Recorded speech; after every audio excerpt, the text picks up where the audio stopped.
The Serene and Dreamlike gameplay you're watching is from Shape of the World, the focus of my latest Rand's Indie Spotlight. So Shape of the World retails for $15. It is developed by Hollow Tree Games, published by Plug and Digital. It's available today on the PlayStation 4, will be available tomorrow, June 6th, on the Nintendo Switch, the Xbox One, and the PC. I'm playing the Xbox One X version in this video, and I want to thank the publisher for sending over a code for the purpose of this review.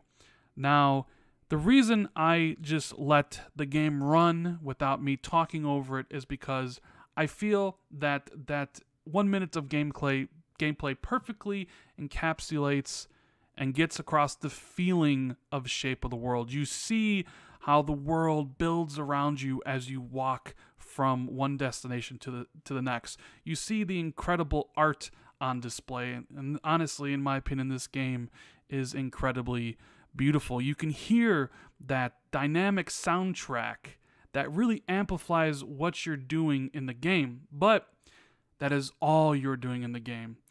The game is a first-person explorer, what you would probably call a walking simulator. So while the game looks beautiful, while the game has an amazing soundtrack, there really isn't much to do other than walk around and explore, which is why I call it a first-person explorer.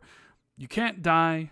There's really no overarching objective other than just kind of walk around at your own pace and interact with some of the things that you can. For instance, there are monuments spread across the world that you can interact with, right trigger, that will sometimes build an escalator of stairs to help you on to your next objective. There are seeds scattered about that you can pick up that will kind of change the color of the world. And if you hit left trigger, it will throw a seed on the ground and build a tree right before your eyes. You can also interact with some of the things in the environment, such as the trees, and you will destroy them, but in the process get like a momentum boost. So it's possible to chain through a whole bunch of trees to get to your next objective faster. And that's really it. Unlike other walking simulators, there's really no narrative to uncover. There's no characters to meet. There's no story to get invested in. There's no twist that, will blow your mind. It's just you walking around this dreamlike, serene, surreal world as it builds around you until you reach the end. Unfortunately, the game will take you about an hour to get through, which at the current price of $15 is really expensive to ask. The achievement list, not an easy 1,000. It requires you to beat the game 3 times and collect all the seeds, hit all the monuments. Not that much, not that hard to do, but finding all the seeds might be a little problematic. Now, I enjoy these walking simulators. It's a game that's like right in my wheelhouse.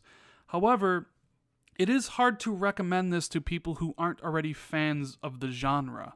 Like I said, it's an hour long and it's $15.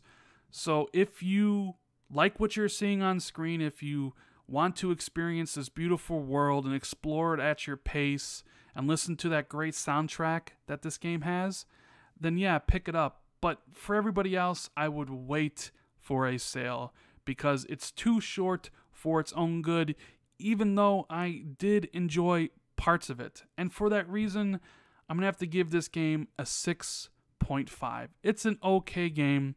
It's not really a good game and certainly not a great game, as there are much better first-person explorer games out there or walking simulators than Shape of the World. I appreciate what the developers were trying to do here. I really did enjoy seeing the world spring to life and change colors and things of that nature, but the short experience tied in with the no narrative, no characters, no story, kind of knocks it down a peg. Only pick this up if you're a fan of the first-person explorer genre. Anyways, guys, that is my review for Shape of the World. If you enjoyed it, give it a thumbs up. Hit that sub button if you're new to the channel. Hit the notification bell so you're always notified when I drop new content. Thank you guys so much for watching. I really appreciate it. And I'll see you in the next video. Later, guys.